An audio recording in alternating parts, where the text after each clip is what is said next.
ఆయనకు stomach cancer. Chemo పెట్టించుకున్నాక 2-3 days నుండి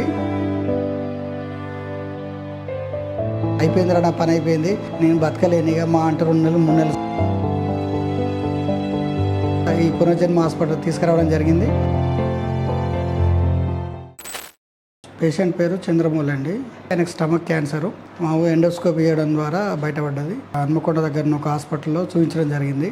ఒక 5-6 కీమోలు చేయాలి, చేసిన తర్వాతనే మీకు ఆపరేషన్ చేయడం జరుగుతుందని చెప్పిండు. కీమో పెట్టించుకున్నాక 2-3 డేస్ నుండి మొత్తం వెయిట్ లాస్ అవ్వడం, ఒక 4 టైమ్స్ ఇంటికాంచి ఒక కార్ మాట్లాడుకొని తీసుకుపోయే పరిస్థితి రావడం జరిగింది. తర్వాత హాస్పిటల్లో ఒక 1-2 వారాలు ఉండి నార్మల్ ట్రీట్మెంట్ తీసుకొని ఇంటి దగ్గర తీసుకొచ్చిన తర్వాత 2-3 డేస్ తర్వాత ఈ పునర్జన్మ హాస్పిటల్ తీసుకురావడం జరిగింది. ఫస్ట్ ఒక డోస్ తీసుకోవడం జరిగింది. 1 వీక్నే తను ఇంప్రూవ్మెంట్ అనేది ఆయన బాడీలో కనబడ్డది. ఒక వితిన్ 1 వీక్నే తనకు తను తినడం, తన ఫుడ్ తీసుకోవడం, తన పనులు తను చేసుకోవడం ఇట్లా స్టార్ట్ చేసిండు. ఇప్పుడు ఆయనకు కూడా ఇప్పుడు హెల్త్ పరంగా వెయిట్ పరంగా కూడా పెరిగిండు, బ్లడ్ పరంగా పెరిగి కూడా ఇప్పుడు ఆరోగ్యంగా ఉన్నాడు.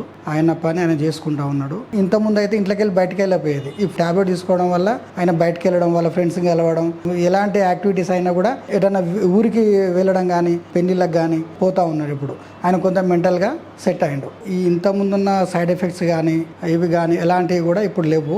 తనకి ఇప్పుడు ప్రస్తుతానికైతే ఆయన ఆరోగ్యంగా ఉన్నాడు. మా డాడీ చెప్పిన ఫస్టే పునర్జన్మ హాస్పిటల్ గురించి నాకు ఐడియా ఉంది, కానీ మా డాడీ చెప్తే ఏం లేదు. అసలే క్యాన్సర్ అంటే చనిపోవడం తప్ప వేరే ఆలోచన లేకుండే. డాడీ అయితే ఇక అయిపోయిందిరా, నా పని అయిపోయింది, నేను బతకలేను ఇక మా అంటే 2 నెలలు 3 నెలల సంవత్సరం బతకవచ్చు అని చెప్పి ఆలోచన మీద చాలా సఫర్ అయ్యిండు మెంటల్గా. పునర్జన్మ హాస్పిటల్ తీసుకొచ్చినాం. నార్మల్గా ఇప్పుడు నేను ఇంతకుముందు అయితే మా ఫాదర్ మట్టుకునే ఉండేది. ఇప్పుడు నేను ఒక దానికి జాబ్ చేస్తున్నా.